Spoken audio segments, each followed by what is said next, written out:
Om Swastiastu, salam sejahtera bagi rekan-rekan MDKB dan Ibu Wita Indrayani selaku dosen pengampu mata kuliah MSDM.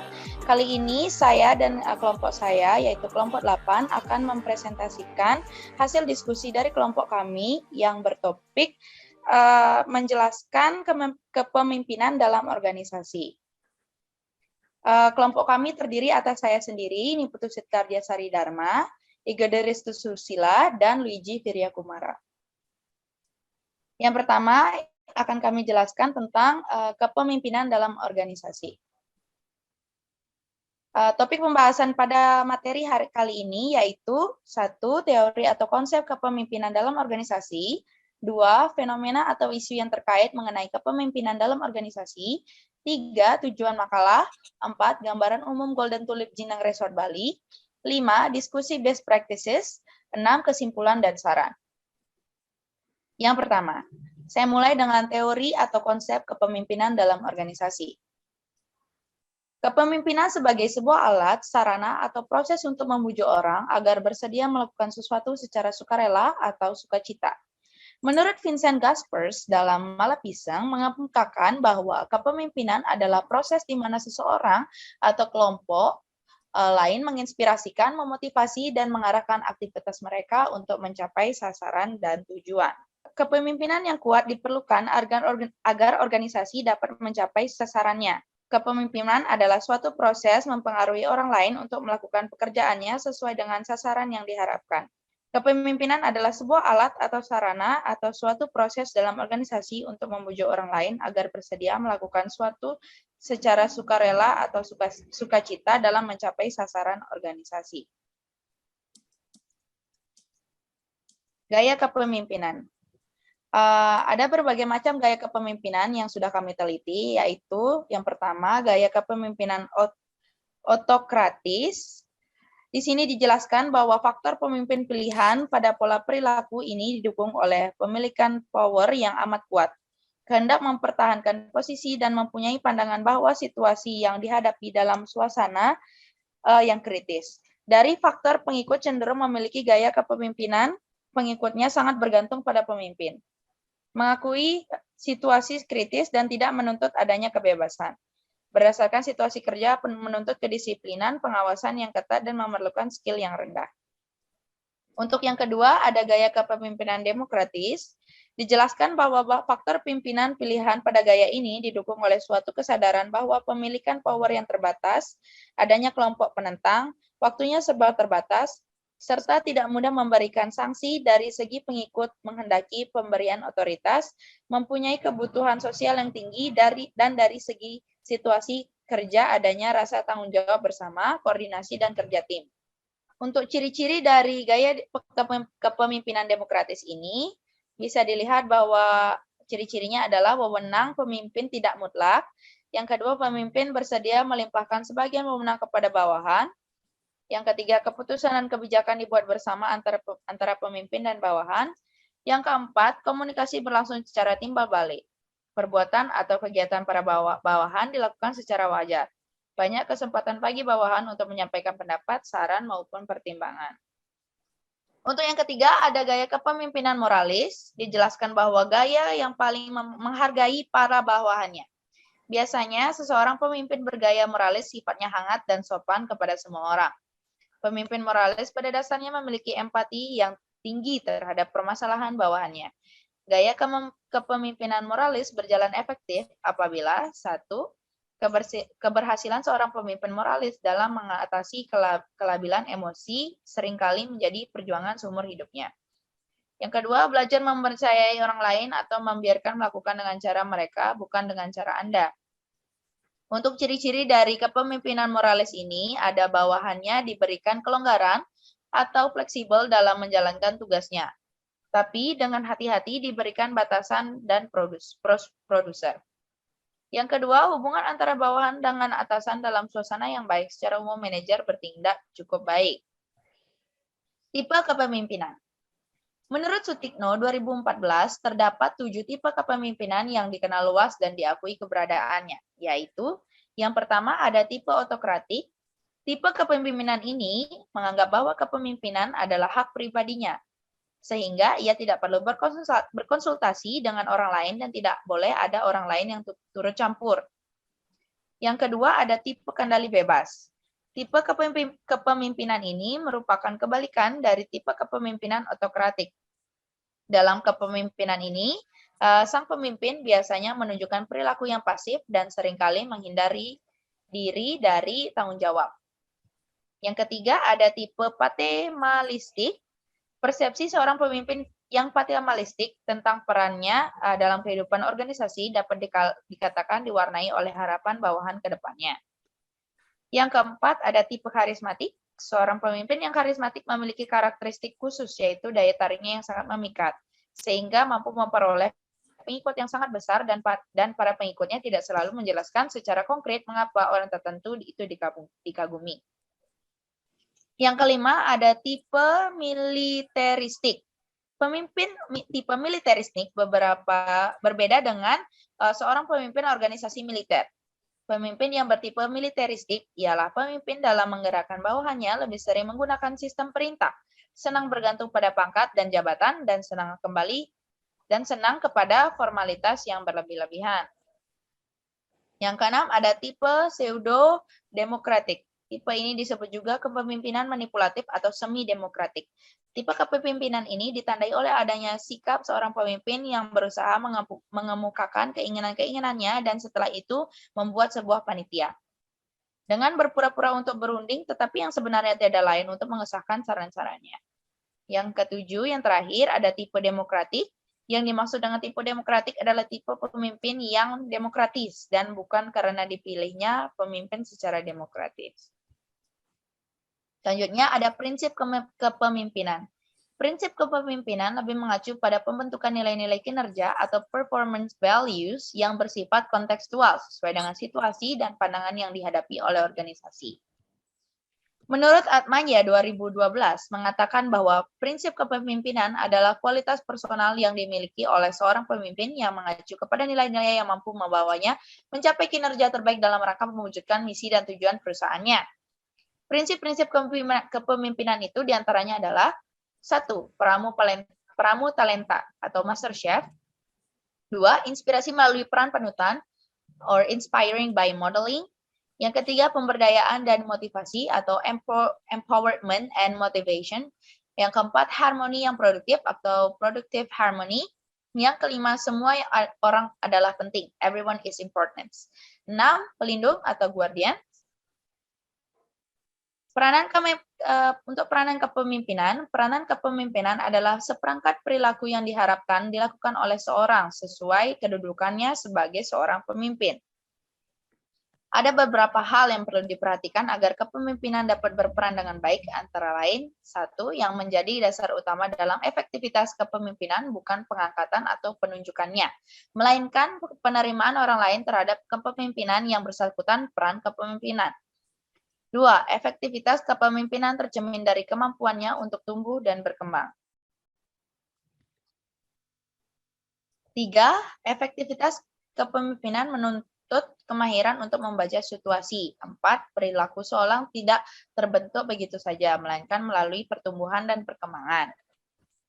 5. Kehidupan organisasi yang dinamis dan serasi dapat tercipta bila setiap anggota mau menyesuaikan cara berpikir dan bertindaknya untuk mencapai tujuan organisasi. Salah satu peran kepemimpinan yang harus dijalankan oleh seorang pemimpin adalah peran membangkitkan semangat kerja. Peran ini dapat dijalankan dengan cara memberikan pujian dan dukungan. Pujian dapat diberikan dalam bentuk penghargaan dan insentif. Penghargaan adalah bentuk pujian yang tidak berbentuk uang, sementara insentif adalah pujian yang berbentuk uang atau benda yang dapat kuantifikasi. Masalah kepemimpinan.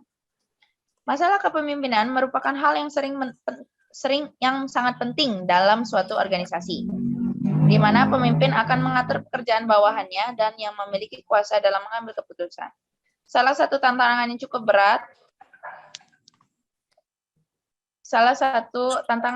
berat yang sering harus dihadapi oleh pemimpin adalah bagaimana ia dapat menggerakkan para bawahannya agar senantiasa mau dan bersedia mengerahkan kemampuannya yang terbaik untuk kepentingan kelompok dan organisasinya.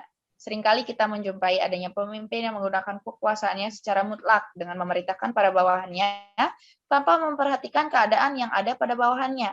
Hal ini jelas akan menimbulkan suatu hubungan yang tidak harmonis dalam organisasi dan kemungkinan bisa mempengaruhi kinerja karyawan. Fenomena atau isu yang terkait dengan topik. Pandemi menyerang dan semua sektor dituntut untuk berubah. Seperti itulah tren yang terjadi saat ini. Banyak hal yang berubah ketika COVID-19 menyerang dan tak ada yang mengetahui kapan ini selesai. Apalagi muncul varian baru COVID, tentu membuat semua masyarakat waspada. Menyadari fenomena tersebut, satu-satunya hal mutlak adalah bahwa perubahan adalah konstan. Lantas apa artinya ini bagi pemimpin? Praktik kepemimpinan saat ini dan sebelumnya pasti berbeda. Kebijakan PSBB, pembatasan sosial berskala besar, dan penerapan protokol kesehatan mengharuskan pemimpin mengadaptasi sebuah gaya baru dalam mengawal organisasi keluar dari situasi pelik. Fenomena atau isu yang terkait dengan topik. Pandemi menyerang dan semua sektor dituntut untuk berubah. Seperti itulah tren yang terjadi saat ini. Banyak hal yang berubah ketika COVID-19 menyerang dan tak ada yang mengetahui kapan ini selesai. Apalagi muncul varian baru COVID, tentu membuat semua masyarakat waspada. Menyadari fenomena tersebut, satu-satunya hal mutlak adalah bahwa perubahan adalah konstan. Lantas apa artinya ini bagi pemimpin? Praktik kepemimpinan saat ini dan sebelumnya pasti berbeda. Kebijakan PSBB atau pembatasan sosial berskala besar dan penerapan protokol kesehatan mengharuskan pemimpin mengadaptasi sebuah gaya baru dalam mengawal organisasi keluar dari situasi pelik. Tentu, jika kita bandingkan praktek kepemimpinan sebelum COVID dan saat ini, ada perbedaan dalam hal pola komunikasi dan cara kerja. Pandemi membuat perusahaan menerapkan cara kerja digital, tetapi tentu saja akan ada tantangan yang harus dipecahkan agar bekerja lebih optimal. Tantangan pertama terletak pada tingkat adaptabilitas para pekerja. Dengan adanya tugas observasi benchmarking ke industri dalam mata kuliah manajemen sumber daya manusia, penulis dapat mengetahui tentang kepemimpinan organisasi di Hotel Golden Tulip Jineng Resort Bali. Tujuan makalah untuk mengetahui kepemimpinan dalam organisasi, untuk mengetahui macam-macam gaya kepemimpinan, untuk mengetahui masalah kepemimpinan yang ada di hospitality, dan untuk mengetahui bagaimana pengaruh gaya kepemimpinan di industri hospitality.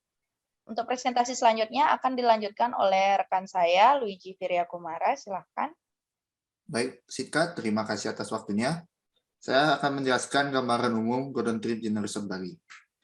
Bali Indonesia pada tanggal 1 Oktober 2016 telah dibuka resort dengan keunggulan, tradisi dan kenyamanan di Golden Tulip Jineng Resort Bali.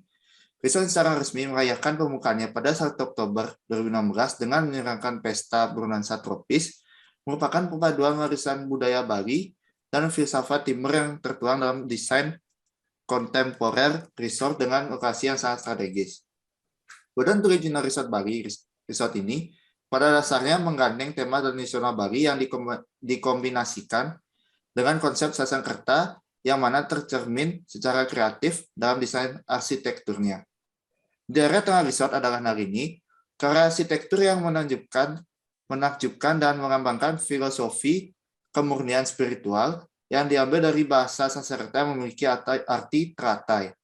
Desain bangunan bertingkat yang merupakan perwujudan dari seluruh tujuan resort, yaitu memberikan pengalaman sempurna bagi pikiran, tubuh, dan jiwa. Next. Lokasi hotel. Untuk lokasi hotel Golden Tulip Jineng Resort Bali dimiliki oleh Angkasa Pura I dan Wiki Realty yang bertempatan di Jalan Sunset Road nomor 8 Kuta, Kabupaten Badung, Bali, dengan nomor kode pos 80361. Yang terletak di dekat persimpangan Bundaran Patung Dewa Ruci. Hotel ini dapat ditempuh dengan berjalan kaki menuju beberapa pusat perbelanjaan populer, seperti Mall Bali Galleria, Toko Bebas Pajak, serta Lipo Plaza Sunset. Visi dan misi. Untuk visi dan misi yang dimiliki oleh Golden Tulip Jineng Resort Bali, yaitu Anytime dan Anytime. Fasilitas hotel. Untuk fasilitas hotel Golden Tulip Jineng Resort Bali, yang pertama ada room, memiliki 4 tipe, yaitu ada suite room, deluxe room, jacuzzi suite room, dan presidential suite room. restoran dan bar. Dannya restoran. Restoran yang berada di lantai 1 yang buka setiap jam setengah 7 pagi sampai jam 11 malam, tempat para tamu yang akan melaksanakan makan pagi atau breakfast, makan siang atau lunch, dan makan malam atau dinner. Dannya restoran memberikan nuansa khas Bali dan memberikan pemandangan taman yang bernuansa hijau dan bisa menampung 120 sampai 130 pax.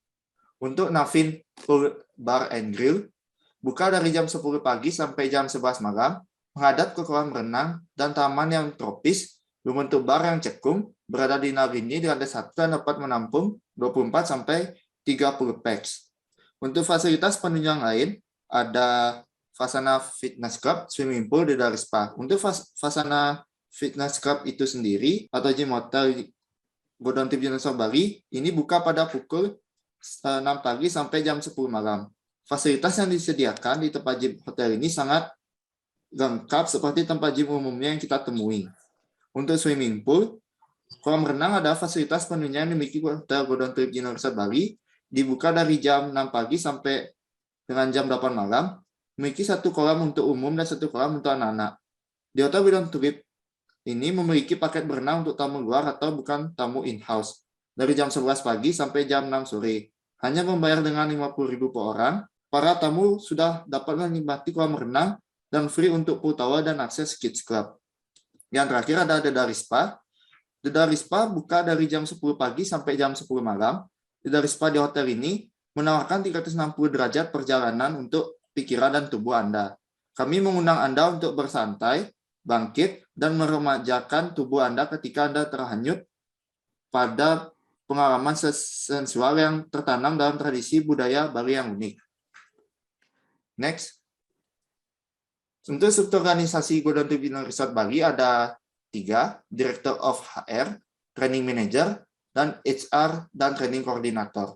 Untuk Director of HR memiliki tugas dan tanggung jawab yakni melakukan perencanaan, mengembangkan, dan implementasi strategi pada bidang pengelolaan dan juga pengembangan SDM, seperti merekrut karyawan, kebijakan, kontak kerja, konsultasi, penggajian, peraturan, pelatihan, memotivasi, evaluasi, dan lain sebagainya. Untuk training manager, tugas dan tanggung jawab seorang training manager yakni mengidentifikasi keperluan yang dibutuhkan pada bagian pelatihan training, merencanakan pelatihan yang harus diberikan kepada karyawan agar dapat meningkatkan produktivitas kerja karyawan mencapai tujuan bersama. Untuk HR dan training koordinator memiliki tanggung jawab penuh dalam bidang pelatihan dan pengembangan sumber daya manusia yang ada di perusahaan dan serta merencanakan dan melaksanakan training di hotel. Next. Untuk bagian best practice akan dijelaskan oleh teman saya yang bernama Igede Restu Sosila. Untuk waktu dan tempat, dipersilakan. Terima kasih atas waktunya, Luigi. Saya akan melanjutkan presentasi dari kelompok 8. Berdasarkan wawancara yang diselenggarakan pada tanggal 21 Maret 2022 yang menggunakan media online pada aplikasi WhatsApp dengan Bapak Iwayaneka Putra Juliawan selaku staf Human Resource Manager di Hotel Golden Tulip Ginang Resort Bali. Kami mendapatkan beberapa jawaban dari topik yang kami tanyakan, yakni gaya kepemimpinan seperti apakah yang diterapkan oleh Hotel Golden Tulip Ginang Resort. Gaya kepemimpinan yang kami terapkan di hotel ini biasa kami combine menggunakan gaya kepemimpinan secara demokratis dan moralis. Mengapa kami menggunakan gaya kepemimpinan seperti ini? Karena definisi dari gaya kepemimpinan ini tidak menitikberatkan satu permasalahan hanya kepada pemimpin saja. Permasalahan apapun yang baik harus dikomunikasikan kepada staf atau tim yang ada. Karena bahwasannya komunikasi yang terjalin antara pemimpin dan staf sangatlah penting untuk menyelesaikan permasalahan yang ada di industri. Kami juga selalu membuka kesempatan bagi para staf untuk bisa menyampaikan pendapat, saran maupun pertimbangan untuk suatu masalah. Gaya kepemimpinan seperti ini sangatlah cocok jika kami gabungkan dengan gaya kepemimpinan moralis. Kenapa begitu? Karena definisi dari gaya kepemimpinan moralis adalah gaya kepemimpinan yang paling menghargai para bawahannya. Gaya kepemimpinan ini selalu kami terapkan untuk membangun motivasi kerja yang baik. Kami selalu menghargai para staf dan tim kami dengan cara bersifat hangat, sopan, dan selalu memiliki empati yang tinggi terhadap permasalahan yang dihadapi oleh tim.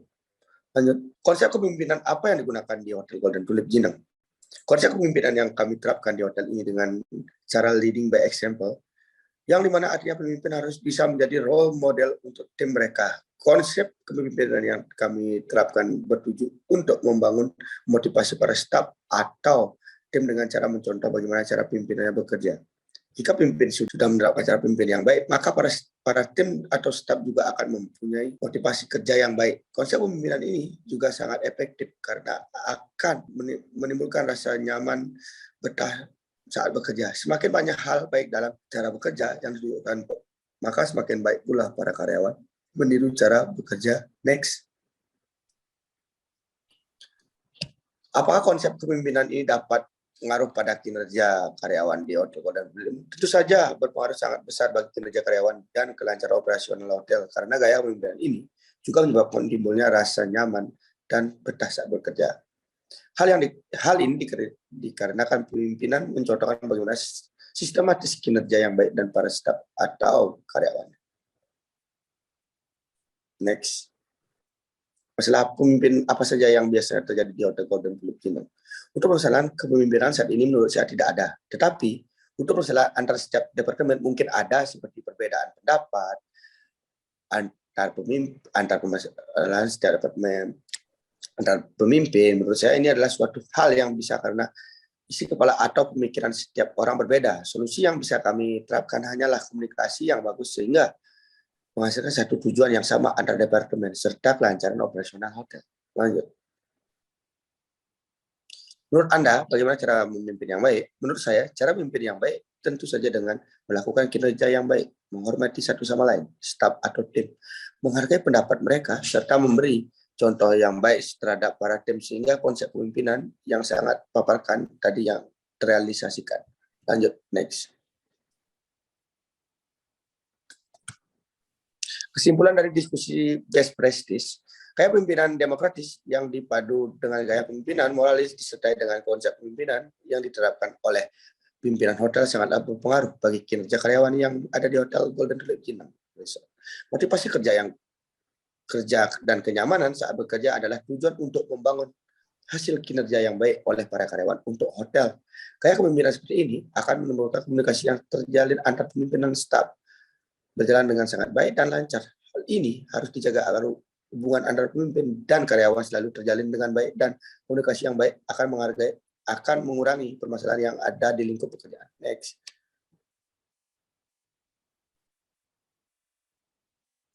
Kesimpulan, kepemimpinan adalah sebuah organisasi dituntut untuk bisa membuat individu-individu dalam organisasi yang dipimpin bisa berperilaku sesuai dengan yang diinginkan oleh pemimpin untuk mencapai tujuan organisasi.